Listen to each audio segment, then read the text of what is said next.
Good morning, everyone, and thank you for joining us this morning for our webinar on From Click to Online Conversion, boosting your brand's revenue. Whilst people are still logging in, I wanted to give early access to our latest ebook, The State of E-commerce in 2024, Trends and Challenges. So we recently did a survey to those leading e-commerce globally for retailers and unpacked those insights into the State of E-commerce ebook. So QR code on the screen, we all know what to do to grab your copy of that ebook. It's a really great read. We're looking at what were some of those key insights that came out of that ebook. So 57% of global respondents said the rising customer cost of acquisition is going to be the greatest challenge in 2024. We saw this put brands under pressure last year, and it's expected that that pressure is going to continue, which is why really excited for this webinar today to focus on growing that online conversion piece and the importance of that when we are seeing those rising customer costs of acquisition. And we've got some really great insights to unpack today. Then 67% of retailers think that AI-enhanced personalisation still presents the biggest opportunity this year. So how can we really get focused on right product, right shopper, right time, but how do we do that at scale through that AI machine learning piece? Then obviously we're all seeing the continuing pressure on e-commerce teams running really lean, which is why that really focus on leaning into the tech becomes really important. And then the top three priorities for this year. So no surprises, customer acquisition still remains that top priority, 65%. But really balancing that now with that retention and loyalty piece. So 57% say retention and loyalty is that top priority. And then I think that this one is going to continue to see the brands that really set themselves apart. So by really focusing on that customer experience and the brand piece as well. How do we create those best online shopping experiences? Now, thank you to everyone that completed the registration question. What is your greatest challenge in converting browsers into buyers? So we saw 24% so the highest response rate, really looking at how can we help shoppers find the items they're looking for, and that balanced with like, how do we provide that really fast, optimized website experience? And those two marry up really nicely. And then followed by how do we attract the right visitors to site? And we've got some really great insights to share on that as well. A little bit of housekeeping. This session is being recorded. You will get early access to the recording of this session. So that will be coming out soon after we wrap up. And also we will have time at the end for Q&A. So please use the Q&A, drop in some questions, and we'll weave them in throughout the session and also in that Q&A section at the end.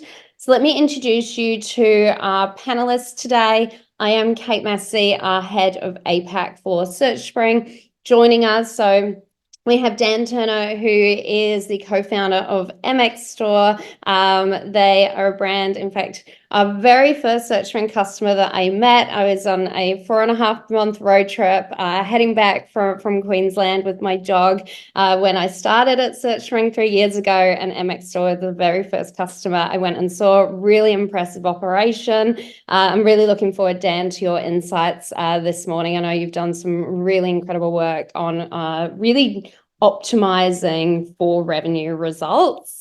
So great to have you with us. Thank you. Then we have Lachlan, who is the technical project manager at Megantech. Now, we've been doing some really great work with the team at Megantech in really looking at how do we give those that traffic that's coming to site the best chance of converting? And yeah, really looking forward, Lachlan, to your insights around that, attracting the right shopper to site. And then we have Raul from Conversion Reef, founder and managing director, who is as passionate on all things conversion as I am, and really looking to unpacking your insights as well. Thanks, Kate. Good to be here. Amazing. All right, so let's get into it. So we are firstly going to pass across to Lachlan and talk about how are we going to be attracting the right shoppers and get really focused on turning them into buyers? So take us away, Lachlan. Thanks for having me, Kate. It's an absolute pleasure to be here today and obviously discuss everything conversion and sort of online, I guess, with everyone here on the panel. So I want to review conversions from the beginning of their journey and really discuss how we can actually optimize that. So ultimately, SEO is a prominent marketing channel that it needs to be actively worked on, and it's going to be a key player in driving new and existing sources of traffic and revenue online and support those other channels in the overall purchasing journey of your customers. So it also ensures that you're going to further your brand position as market leaders in the verticals that you operate in. And really, the reason I'm here today is to discuss those key areas as to how SEO can drive the educated consumers and increase the potential of a click turning into a conversion. I'll spend some time reviewing the benefits that are derived from the amazing things that Raul does and Kate does at SearchSpring and how they assist the SEO across the board. So let's get into it a bit further. So I'm going to delve into exactly the different sources of traffic that can come through the organic channel. And first and foremost, it's branded and non-branded traffic. So some of you might be familiar with this, but essentially branded traffic is any source of traffic that comes through the website that includes your own brand. So an example of Dan, it'd be something like MX Store exhausts, whereas non-branded is motorbike exhaust. So generally what we see is that larger businesses will focus heavily on branded traffic to drive both traffic and sales online, and they end up neglecting the non-branded element of their business. So optimization of non-branded traffic is essentially critical because it's going to be driving those new sources of traffic through the website, and it allows you to go after significantly higher purchasing intent searches. And what does that mean? Obviously, it means a higher likelihood of converting that customer. So let's delve into what exactly a higher purchasing intent search is. So I'm going to break a search term down into two other categories further. So essentially we have our general and we have our long-tailed keywords. So general search term is using that example of motorbike exhaust, whereas if we're talking about a long-tailed or hyper-specific search term, it's something more like orange silencer exhaust for Husqvarna. So the buying intent is similar in a general search term as to what it is with a branded search term. It's much lower. They're generally at a much earlier phase within their actual purchasing cycle. Realistically, they're just kind of going Google searching and they go through a number of different websites. They're just perusing the different sort of merchandise and they're not really going to purchase then and there. Opposite to that, we have the high intent, hyper-specific long-tailed keyword. So again, orange silencer exhaust for Husqvarna. So they're right at the tail end of their purchasing journey. And where we often see businesses neglect is again in that non-branded area because they don't actually really know how to go after these non-branded long-tailed search terms. So how do you actually do that? So there's a number of different ways which you can tackle that. I'll keep it quite short and sweet for the sake of time and not boring you guys too much. But ultimately, what we need to do is we need to understand the key search terms that relate to what you're trying to sell. Is it a particular category that you're trying to push? Is it a particular product? Are you trying to push a service? Secondly, we obviously need to ensure that there is actually a relevant page that's set up to rank for on Google and that's actually going to entice a customer into the website. At the end of the day, we don't just want to neglect those general search terms because when we're talking about, again, the entire purchasing circle and driving conversions, we want to get them right at the tail end, and we also want to optimize for the top of the funnel. So we still need to focus on, obviously, the general search terms through strategic SEO activities that we can deploy on the website. So let's break it down a little bit further and just make it simple to understand for you guys using an analogy. So a robust SEO strategy is similar to, I guess, going fishing. So the more fishing rods that we have in the ocean that are set up correctly for all the different types of fishes that we want to capture, the more likelihood we have of catching them. So at Megantic, we extensively research the entire site with a focus on your existing and new category optimization and the potential for expansion. And then we move through to work on the different parts of information architecture that we could optimize for. So that's things like your URL structure, that's things like your menu and your sidebars, among a number of other areas. But again, focus is on long-tailed, non-branded search terms because that's where you're going to be getting those conversions, but not neglecting those other areas. So I asked a couple of questions, just rhetorical questions to the audience, but when was the last time you properly understood your total organic market share and the potential it may have? And secondly, have you and your internal team or agency spent sufficient time reviewing the countless ways in which a customer could and would land on your website? So let's move on to a couple of other areas which can obviously further conversions from clicks, because that's what we're all here for. So tying in with some of the activities that Raul and his team do over at Conversionary, on-site optimizations through CRO activities can translate directly across to SEO value. So in simple terms, things like reviews, it's enhancing your product listings, and so on and so forth, specifically schema elements. If these are all set up correctly and actually feed through to a Google listing, you already are increasing the likelihood of a conversion because they have the consumer confidence and you're getting that click-through rate compared to other businesses. So if you boil it down a little bit lower and you think about two different really high intent search terms where customers go all the way to the end of the funnel and they're quite literally at a Google search page with a handful of product listings there. If we have two different businesses that are selling the exact same thing and one has all different reviews, it has all schema elements, it's really polished and refined, and the other has nothing, which one are you guys going to click through? The second is, the other final element that I wanted to talk about in terms of attracting the right shoppers and utilizing the system that SearchSpring deploys is through internal search supporting strong SEO activities. So first and foremost, relating to confidence. So a strong journey from SEO with a really robust SEO strategy from a Google search all the way through to the website where you have a polished menu, a search bar, a navigation. It increases the likelihood a customer is going to convert because they just have a overall significantly better experience compared to it being clunky from the get-go. The other area which you can derive a lot of value from is by reviewing internal search data to increase the likelihood, again, of furthering the amount of traffic you can bring to the website or converting that traffic. So the first and foremost would be reviewing things like internal search term data and seeing if you're actually efficiently utilizing that throughout the website. Things like from an SEO side of things, reviewing metadata elements. Are you using correct terminology? Have you previously done work on your metadata maybe 2 years ago? There's new seasonality changes, there's term changes, and so on and so forth. Can you update content? Can you update your menu labels? So on and so forth. So really just delving into that. Secondly, again, looking at this data, do we actually have a page to capture that search term on Google if there is enough search volume for that and we do have a sufficient product range? So really reviewing that and double checking to see whether we can capture someone at the top of the funnel when we have that information on the actual website. Or do we want to utilize that to, again, update the menu positioning, make it easy for the customer so they just have an overall beneficial, better time or better experience, I should say, on the website.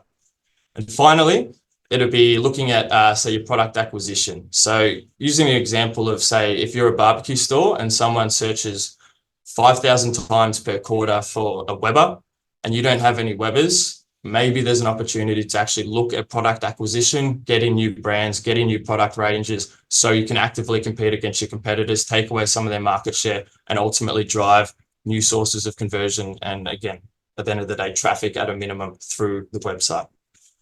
So multiple different ways that we can drive conversions through on-site activities. And obviously Raul and I'm sure Dan will talk about that a bit further.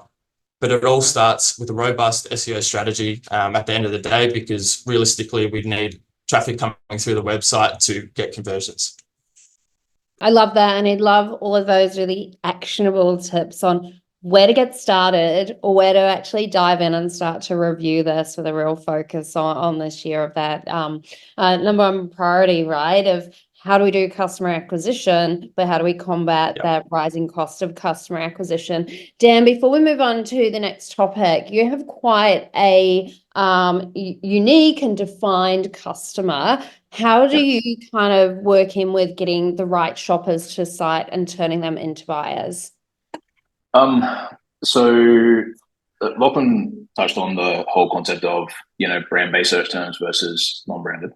Um, we we spent a lot of time emphasizing on the non-branded side, and the, I guess, classification of commercial intent within those customers. So someone searching for um, motocross gear, as an example, or using like an exhaust. They might search for a dirt bike exhaust. That customer doesn't yet know, or sorry, that customer likely doesn't yet know in their mind what it is they're actually looking to buy.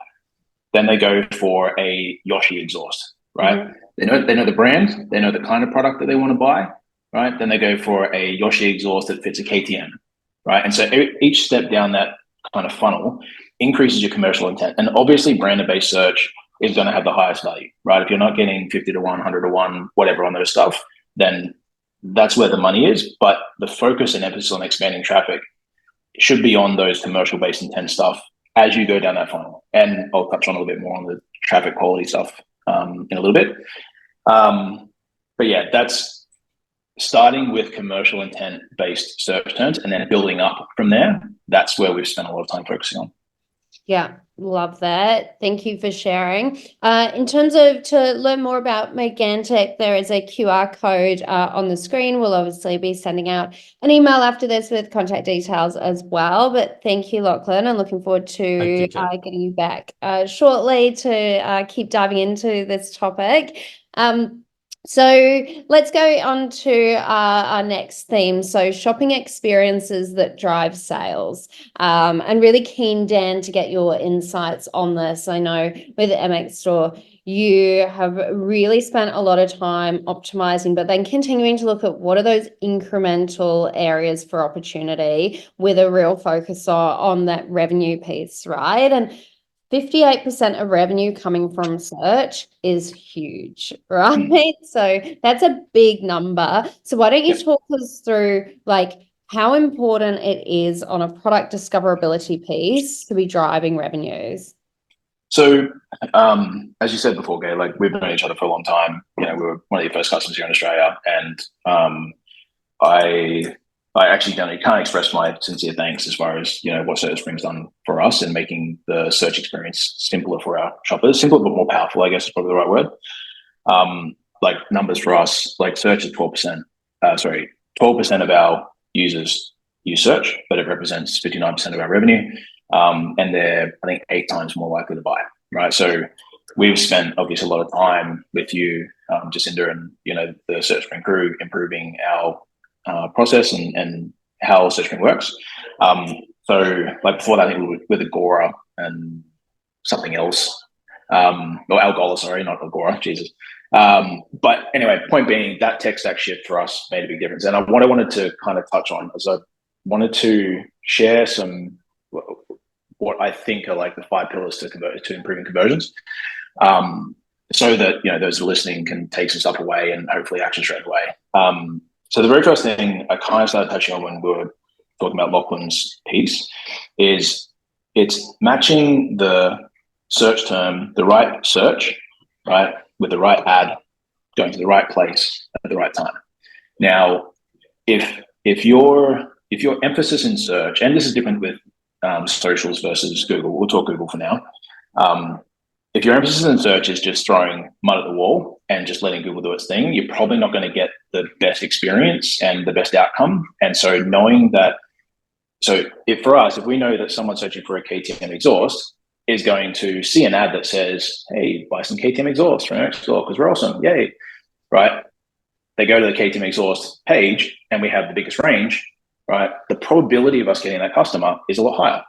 And at the end of the day, it is about probabilities, but it's improving those chances for success, right? Conversion is about improving the chances of success. So the first thing is I would be, if I was in a situation within a business of going, what can I do to improve now? I would be looking at my key funnels and my key terms and going, what am I showing for? What is the ad that's showing? Where am I sending that person? And how is the experience, right? Lachlan touched on using SearchSpring for mining search data to see what people are searching for and then building your range up because of that. If you've got 5,000 people a month searching for a given thing, make sure that that category or that brand or that product is fully fleshed out, because otherwise you're going to lose the sale, right? Conversion starts before even someone even gets to the site. So that would be the first step, is doing an audit in that sense. Second piece is, and this is probably just an intuitive, makes sense when you say it, but maybe you don't. It's having good business fundamentals, right? And so what I mean by that is, I have been fortunate to, like, we've got an amazing team. The crew here do such an amazing job. Like the guys in the warehouse, guys and girls in the warehouse, the CS crew. We have been able to build this business because of the care that we have for our customers and for our people, and the passion that they have for it. And so one of the things that we've found that's worked is that for our customers, we have a 2 p.m. promise every day. Like, if you order before 2 p.m. today, there's a chance you're probably going to get the product tomorrow. Now, Amazon over in the US, they do this great, right? The Australian shopping experience still has some room to grow. Like, I still buy stuff online. I order it today, I might get it 2 weeks time. I ordered stuff before Christmas and ended up getting it in January. Like, that's a horrible experience. Now, I'm never going to go purchase from that place ever again. On the customer service side, every customer service interaction, if you let that customer down, are they going to come back and purchase from you? No. They're going to go to your competitor because they had a bad experience. So business fundamentals is one of the key pieces to building the conversion side, because every positive experience you have with that customer means they're going to come back. They're more likely to come back and buy. Forget emails, forget, search for a second. Someone's going to come back directly to your site. You're not paying for them. Forget acquisition costs. Like, you don't have to acquire the customer because they're coming straight to you because they love you. So that business fundamental thing is critical. Third thing is what we kind of talk about is moats. And so it's doing things within your space that no one else can do. So for us, we have rolled out a thing called guaranteed fitment. We've got fitment data that no one else in our industry has, because we built it ourselves. And it's a point of difference where we can now guarantee to a customer that purchases something with fitment that we guarantee it's going to fit their bike. So it's things like that that make it difficult for competitors to come into the space and take over. Free shipping over $20 was what we started with. And that was 12, 13 years ago, 14 years ago. Doesn't sound great now, but back then it was like, whoa, you guys are crazy. How can you do it over $20? But because we knew that AOV was a lot higher than that. So moats are really important. If you have no unique point of selling in your space, then why would someone buy from you? And I'm not trying to say that to be a prick, but that's the disruptive truth, is that you need to be unique to succeed in any given market, right? So and every business has the capacity for a USP. Every business has, it could be your passion, it could be your giving back to the industry, it could be your speed of customer service, it could be whatever it is, you're going to be able to do something better than someone else. The fourth thing is the 1%ers, and this is the continuous improvements that you do on your site on a consistent, regular basis, right? Now, Raul, I've known Raul for a while. He's a smart dude, knows his stuff. But conversion, CRO, conversion rate optimization, there's 2 ways to approach it. You can take the scientific approach, right? And I think you'll go into qualitative and quantitative stuff, but improving the overall customer experience. At the end of the day, that's what CRO is, right? Getting people into the funnel that are qualified and relevant and at the right place at the right time, and giving them the best possible experience that you're reducing the friction to get them to purchase. That's it. And so, yes, you can do split testing. I mean, I go back to the days when split testing software was like $49 a month, right? Now it's like $5,000 a month, right? It's the changes in cost for split testing is crazy. And so if you're not at that level, look at your site from the perspective of, if I'm a customer and I'm shopping through this, what's wrong? Like, I sat down and reviewed a site the other day, and they're Afterpay didn't work. And they're like, why aren't we getting any sales? Purchase as a customer. Like, go through and purchase as a customer and feel that experience yourself and go, how can I make this better? So those 1%ers are critical, and they should be done on a consistent basis. And the last point is tech stack, which obviously I shared at the very beginning, but I want to wrap into that. And you know this, Kate, we don't do these, and this is a rarity for us to be on something like this, but one of the very few things that I actively go and say, if I'm talking to another business owner, I'm like, hey, what do you think we should do? Search Stream is one of the few things I'll actually put my hand on my heart and say it's helped our business massively. So having the right tech stack in place is critical and working with the right partner in that sense. But for those of you that may be working with someone at the moment, whether that's an email provider or whether it's a search provider or whether that's a merchandising, personalization, whatever it is, set some metrics and baselines and make sure they're improved, right? That's it. Because if you're using a tech stack and it's not improving the numbers of your business, why are you using it in the first place? That's the blunt truth. And I can say hand on heart that SearchSpring's done a huge, I can't remember the numbers, I did pull these the other day, Kate, but it was something like 40% of revenue or 39% of revenue used to come from search, and now it's 58%, since we've been working with you, or 59% since we've been working with you.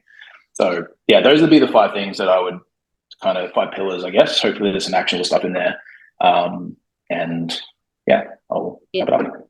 Yeah, that was great, Dan. Thank you for sharing all of that, and thank you for joining this webinar. I know I've been trying to arm wrestle you into one of these for a while now, but one of the top, in this space, one of the top revenue contributions from search, right? And as you said, the level of growth from leaning in, and that's what's been so beautiful about working with the team at MX Store is leaning into the data, testing things, A/B testing, and really finding those ongoing incremental uplifts, because yes, you're going to get a gain with whatever tech that you do implement, but the more you lean in and look for those incremental uplifts and conversions, and it's really going to translate, and getting those right products elevated to the top of the results. They're typically your best sellers, your top rated products, the top brands. They converted a higher AOV, right? And that's playing into that factor. Yes, we want to be growing conversions, but we also want to be growing the average order value as well. So thank you for sharing all of that.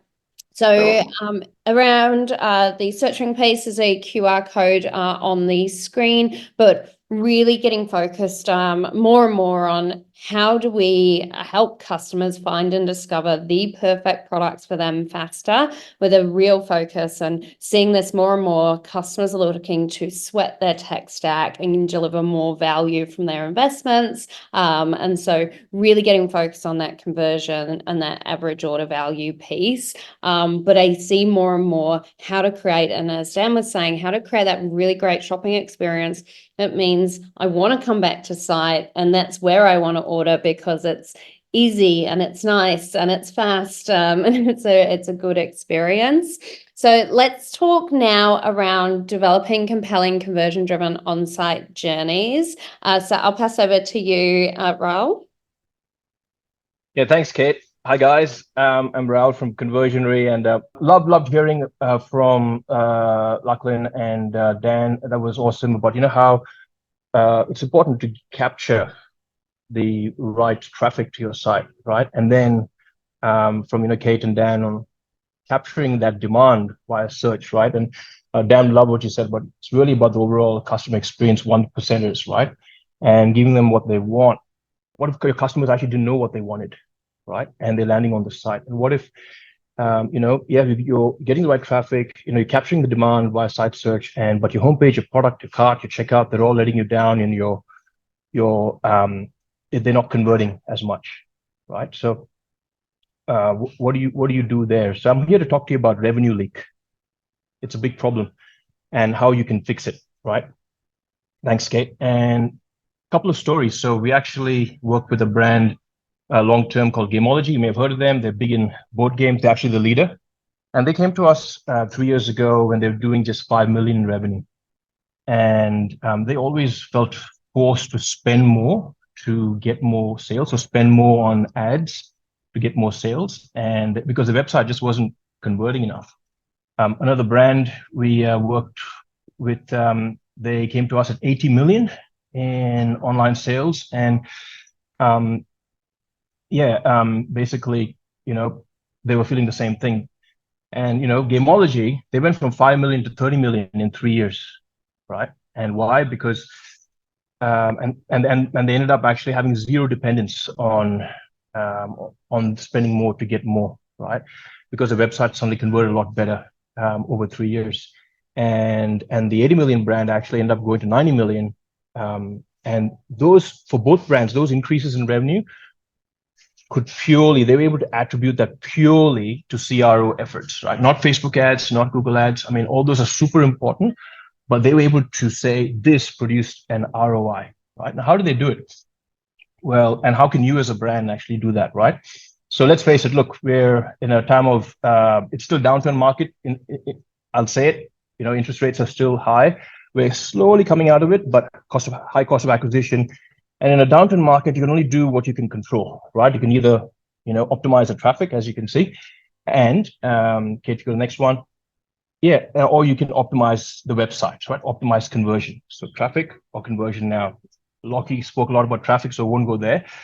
So in terms of optimizing conversion, there are really two ways, right? You can, honestly, I can give you 25 tactics right now, right? Or you can probably just Google e-commerce CRO checklist and find a bunch of blogs, right? In fact, look, some of you might actually need to, read some of those blogs. There, one's got a 115-point checklist, right?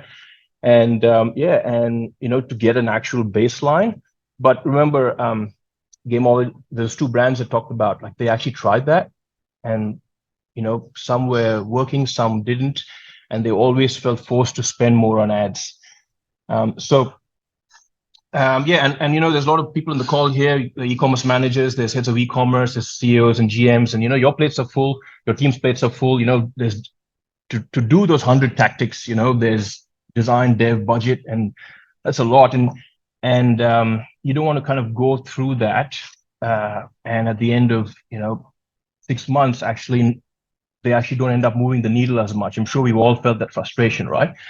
So rather than saying, hey, this competitor is doing product reviews on the cart, let's just copy that. Or this competitor is doing a security badge on the checkout, let's just copy that, and try that. And what you really want to be doing instead, right, the second way, is to think about conversion optimization as a process, right, of solving user problems. Yeah. So what do I mean? What I mean is, okay, so imagine your traffic, like your users are like patients, right, coming into a doctor's office, and your website doctor's office, and you're the doctor, right? Now, you wouldn't find a doctor actually prescribing a medicine straight away. As soon as someone walks in going, hey, here's a medicine, right? You'd probably be really wary of that doctor. You'd want them to go, hey, where's the problem? Where's the pain?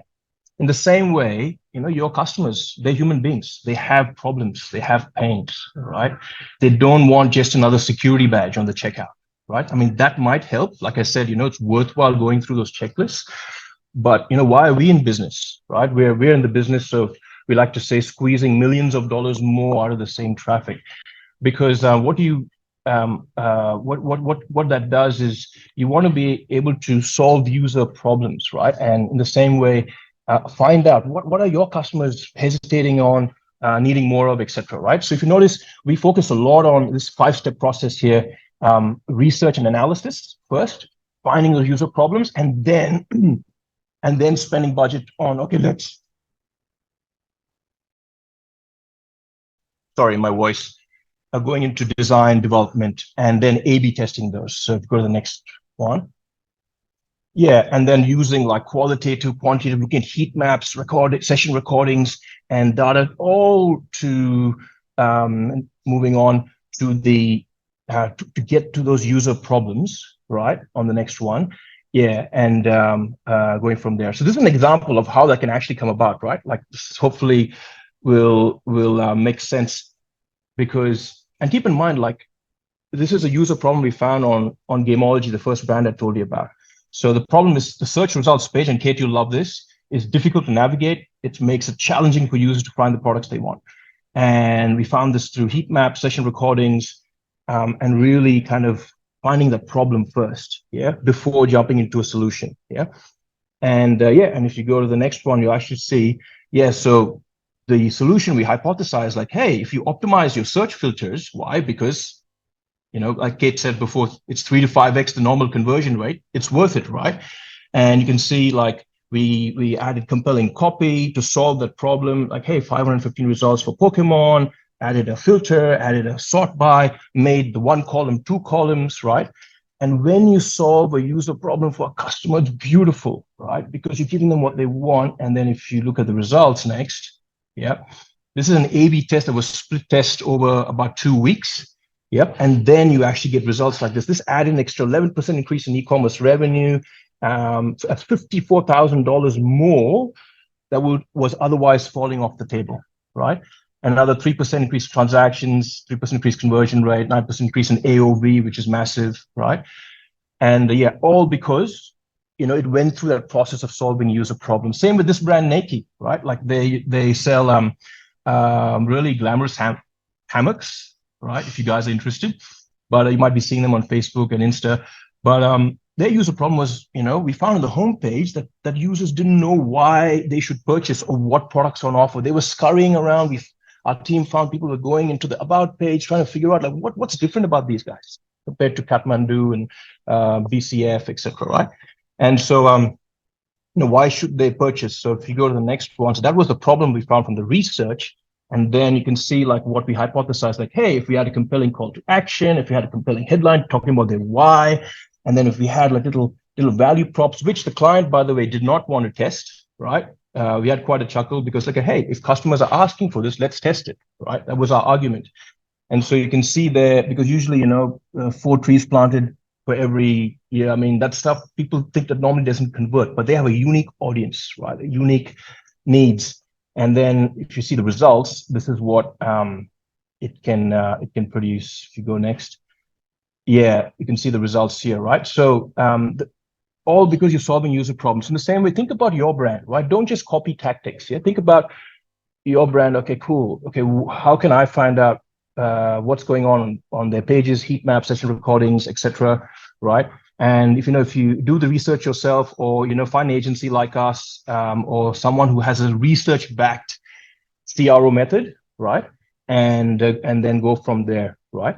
And then if you go to the next one, yeah, that's pretty much all I wanted to talk with you about. Hopefully, you found that valuable. Yeah, and quick takeaways are like, hey, why should you care? High cost of acquisition. You can only do what you can control. And what can you do? You can optimize your traffic like Lachlan, or your conversion. And to optimize your conversion, right? Solve user problems. Okay, and test, A/B test everything, and and get those incremental uplifts. So hopefully that was valuable for you guys. Yeah, that was great. I really love the diving into the data and really, again, like as I was talking about today, what are those incremental uplifts that we can look to do? And I know Gameology is a client that we now both work on since launching with Search Spring. Yeah, their results. And again, super high revenue coming from search, right? 61% coming from search. And then on the product discoverability piece, delivering significant value through personalized product recommendations. So how do you elevate product discoverability by really leaning into what is this shopper looking at? What have other shoppers looked at and gone on to convert of a similar or complementary nature as well, to really drive further revenue and strategically placed across the site, including that kind of mini cart experience as well. So let's talk about navigating the road to conversion at every buyer stage. And we might pass to you first, Dan. So talking about, obviously we spoke at the start, the priorities being around acquisition, so new customers, but also very, very focused this year on that loyalty and retention piece. What are some of your key kind of tips around navigating all of this? So first part is auditing your funnel, as in like where you're getting your traffic from, right? So the very first step in the process is, how do I get people to my site? So ensuring that you come back to that simple methodology of right thing, shown to the right person, going to the right place at the right time, right? And then the last part there is with the right products. And that I would start there first. The only way, like people talk about revenue, right? There's only 3 things, right? You got your traffic, the people are coming in, you've got your conversion rate that you can improve, and you've got your AOV, right? And AOV is made up of units, the unit value that you're selling, and the number of units per order at the end of the day.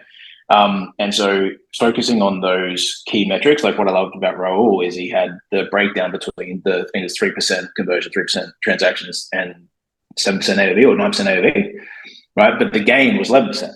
And this is where the 1%ers come into play. It's multiplicative, right? So if you're getting a 3% gain in conversion rate, you're getting a 3% gain in AOV, and you're getting 3% more traffic, right? Well, your gain in revenue isn't 9%, it's like 12%, right? Or 11%, 12%. So that's the first piece. That is the front end, right? What we haven't really touched on is getting people looking after your customers and getting them back. Now, every business has areas to improve, right? Like, we're not special in any way. Like, we make mistakes, we screw up, but at the end of the day, we do our best.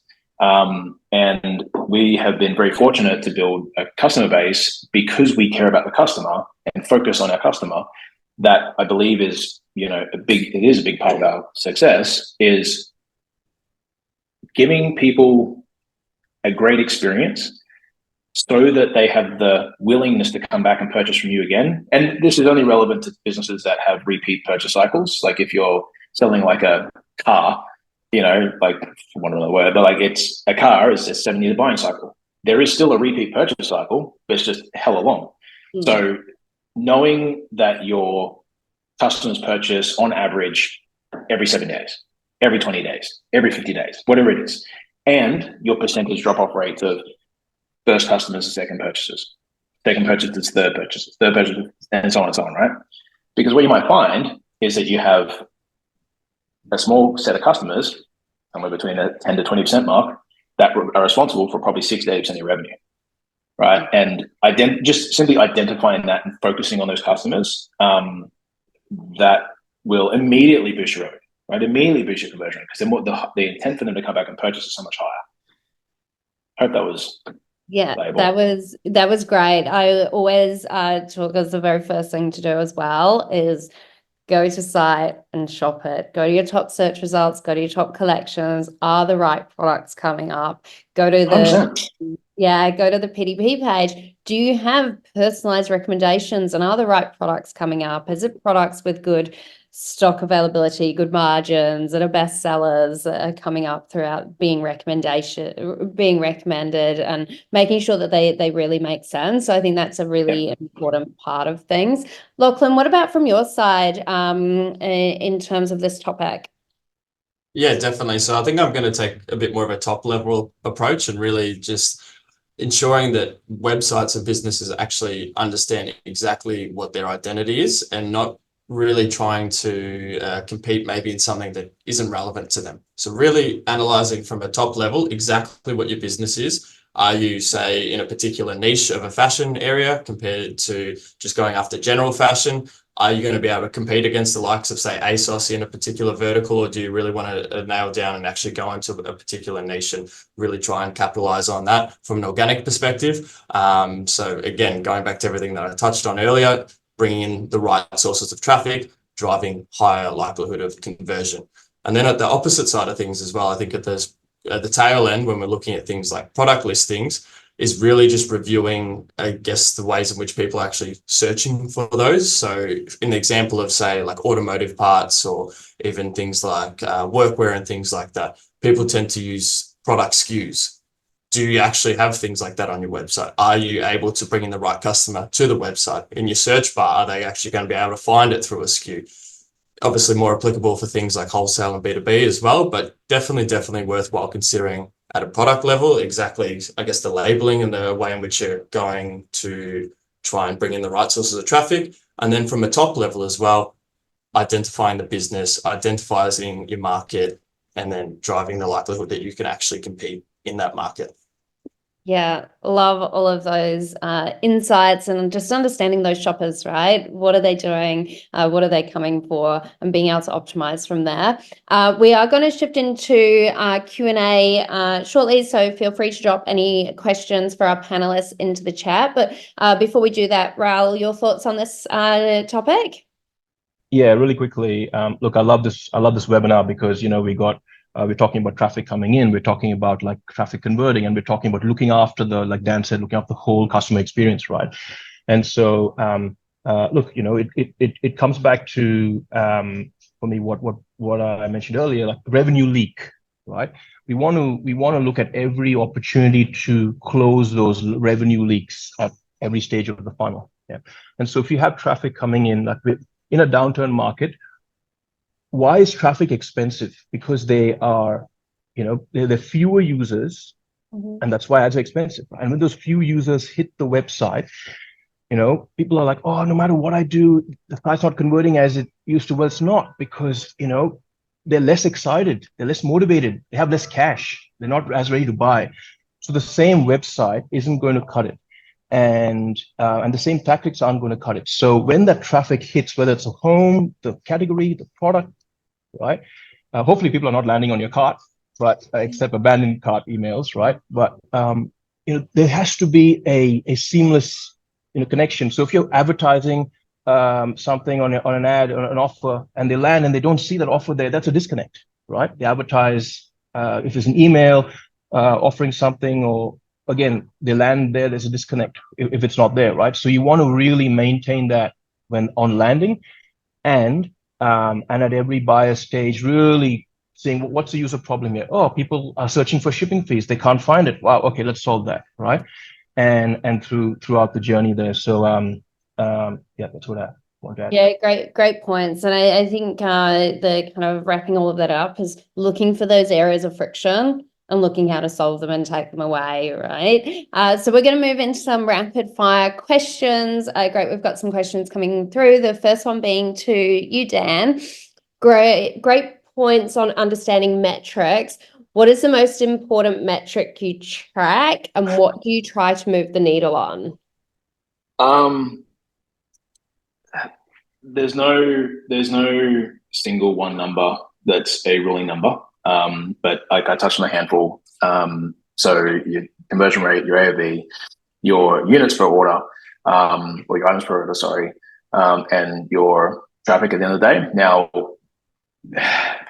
like our tracking sheets, 500 rows or something. Like, and the reason why. So to answer your question, I would have to probably ask what is most important to your business. Yeah. And what focus are you looking forward to improve? So if you're talking customers, it's LTV, RFM, like, so lifetime value of a customer, recency, frequency, monetary. If you're talking like knowing how many times your customers purchase, right, throughout a year, or the frequency between their purchases, or going from how many from 1 to 2. But if I was to pull something out, it would be conversion rate, ad spend percentage, and I'm talking at a business level here, but conversion rate, ad spend percentage, and that encompasses your paid, your socials, your SEO, and lots of stuff, but ad spend percentage, and LTV. Those would be the three. Yeah, awesome. So get those data points, so then you have a baseline, and then you can look for those incremental uplifts. Yeah. People look to go, how can I improve revenue? Well, you don't need to look at revenue. Just is a modifier, like it's an outcome. Yeah. So if you improve the CPMs on your Facebook ads, right, that will have they might be 0.01%, but it'll have a marginal improvement on your overall outcome, because you're able to get more traffic or more eyeballs for your dollars you spend. Yeah. Right. And so it's the little numbers down the bottom. That's the stuff you got to focus on improving.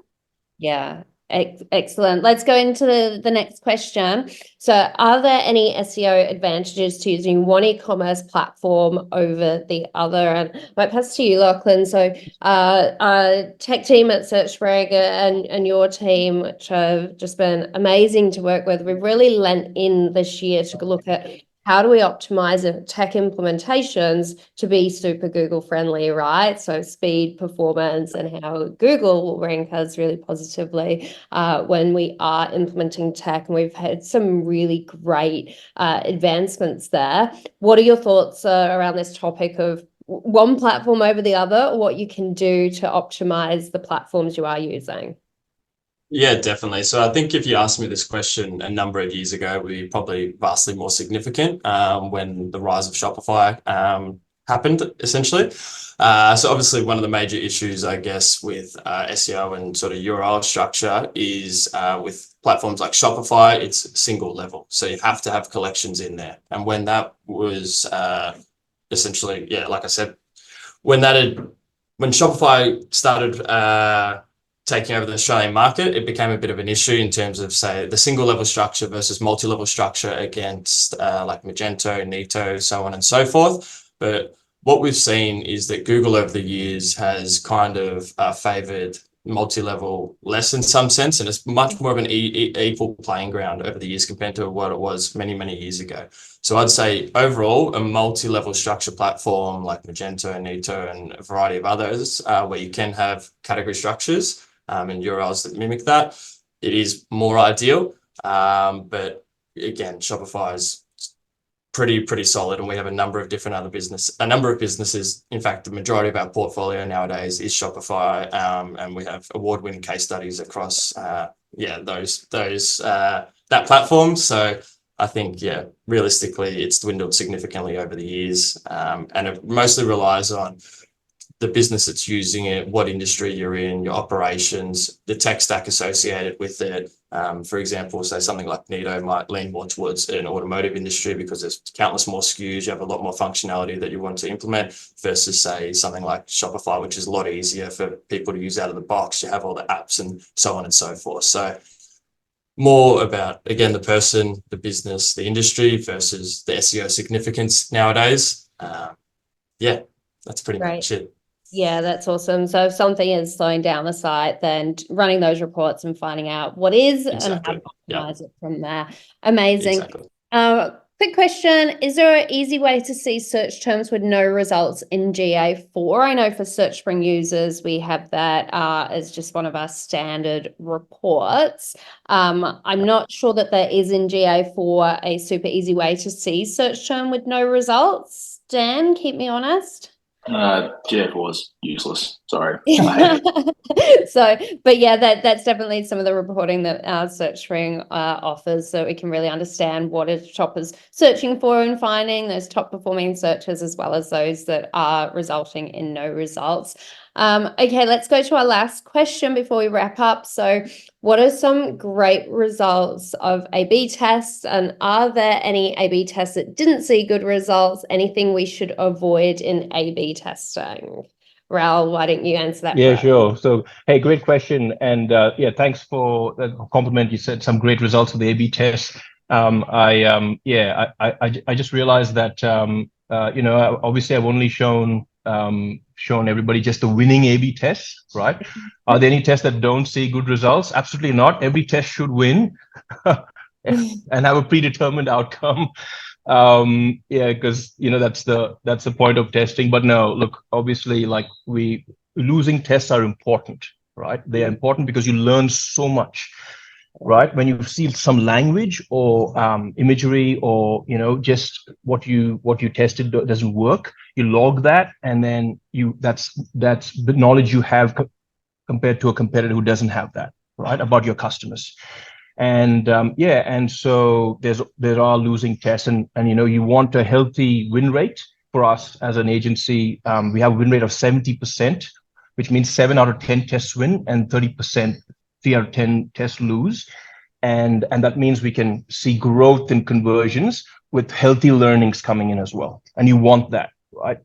And so, anything you should avoid A/B testing. Honestly, you just avoid copying competitors and testing, because you want to really be going to the research, and we welcome anyone who wants to do that. We have a complimentary free conversion audit that's there in the QR code earlier. So love that. Yeah, we often A/B test, we've always done our merchandising this way, and it's great, well, why don't we, for 25% of the traffic, A/B test leaning into turning on personalization and personalizing the results for the shoppers and getting that data to present back to the business to take them on that journey, because it can be hard to move away from something that, well, this is the way we have always done it, and just having that data to back things up.